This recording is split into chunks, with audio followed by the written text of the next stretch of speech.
दिल्ली में सीएम कौन बनेगा, इसे लेकर सस्पेंस बरकरार है। 8 फरवरी को चुनावी नतीजे घोषित हो गए थे, जिसमें बीजेपी को बम्पर जीत मिली थी। बावजूद इसके बीजेपी अभी तक सीएम के चेहरे का ऐलान नहीं कर पाई है। न ही अभी तक ये ऐलान किया गया है कि मंत्रिमंडल का रूप कैसा होगा, क्या डिप्टी सीएम बनेगा या कोई नहीं बनेगा। बीजेपी सूत्रों ने बताया है कि दिल्ली के अगले मुख्यमंत्री के चयन को अंतिम रूप देने के लिए बीजेपी की बैठक होगी। ये बैठक रविवार को होगी। इसमें सभी विधायक शामिल होंगे। बैठक में सभी 48 नवनिर्वाचित विधायक शामिल होंगे और 2 वरिष्ठ बीजेपी नेता इसमें पर्यवेक्षक के तौर पर शामिल होंगे। वहीं मुख्यमंत्री पद की दौड़ में सबसे आगे प्रवेश वर्मा है, जिन्होंने नई दिल्ली से आपके राष्ट्रीय संयोजक अरविंद केजरीवाल को जबरदस्त हार दी है। साथ ही पूर्वी दिल्ली के सांसद हर्ष मल्होत्रा भी हैं। इसी के साथ ही मनोज तिवारी का नाम भी इस रेस में आगे चल रहा है। वहीं कहा जा रहा है कि राजधानी दिल्ली के अंदर बीजेपी महिला मुख्यमंत्री बना सकती है। जिस तरह से पहले सुषमा स्वराज ने संभाला था, वहीं अब बीजेपी महिला मुख्यमंत्री पर दांव लगा सकती है। इसके अंदर कई दिग्गजों का नाम सामने आ रहा है। वहीं बांसुरी स्वराज का भी नाम इस दौड़ में शामिल बताया जा रहा है। ये भी कहा जा रहा है कि बीजेपी किसी महिला विधायक के नाम पर मुहर लगा सकती है। वहीं अगर मीडिया रिपोर्ट्स की माने तो कहा जा रहा है कि दिल्ली में कोई भी डिप्टी सीएम नहीं होगा।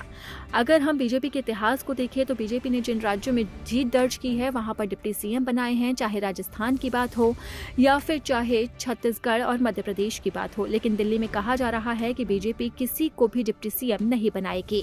यहां तक कि सीएम का चेहरा भी वो होगा जो बीजेपी के अंदर मजबूत पकड़ रख सके। जिस तरह से उत्तर प्रदेश में योगी आदित्यनाथ है, बीजेपी चाहती है कि दिल्ली में भी कोई धाकड़ नेता ही सीएम बने।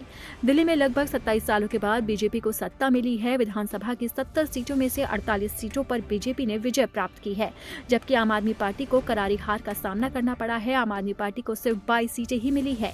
वहीं कांग्रेस का लगातार तीसरी बार खाता तक नहीं खुल पाया। इस नई सरकार में मुख्यमंत्री कौन होगा, मंत्रिमंडल में कौन कौन से चेहरे शामिल होंगे, ये तो एक बड़ा सवाल है ही। इसके अलावा सबसे बड़ा सवाल ये है कि बीजेपी की नई सरकार शपथ ग्रहण का कार्यक्रम कहां पर रखेगी। कहा जा रहा है कि दिल्ली की नई सरकार का शपथ ग्रहण समारोह 17 या 18 फरवरी को हो सकता है, जबकि 16 फरवरी को विधायक दल की बैठक हो सकती है।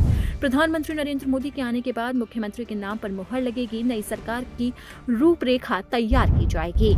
इसे लेकर जो सूत्रों के हवाले से खबर आ रही है, उसके मुताबिक दिल्ली में 3 स्थान हो सकते हैं जहां पर बीजेपी की नई नवेली सरकार अपना ओथ सेरेमनी रखेगी, जिसमें पहला नाम रामलीला ग्राउंड का हो सकता है। दूसरी जगह की अगर बात करें तो वो नाम जवाहरलाल नेहरू स्टेडियम हो सकता है।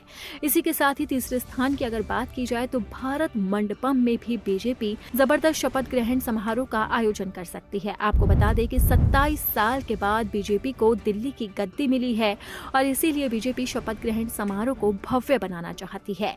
लेकिन उससे पहले देखना होगा कि राजधानी दिल्ली के अंदर बीजेपी का सीएम कौन होगा।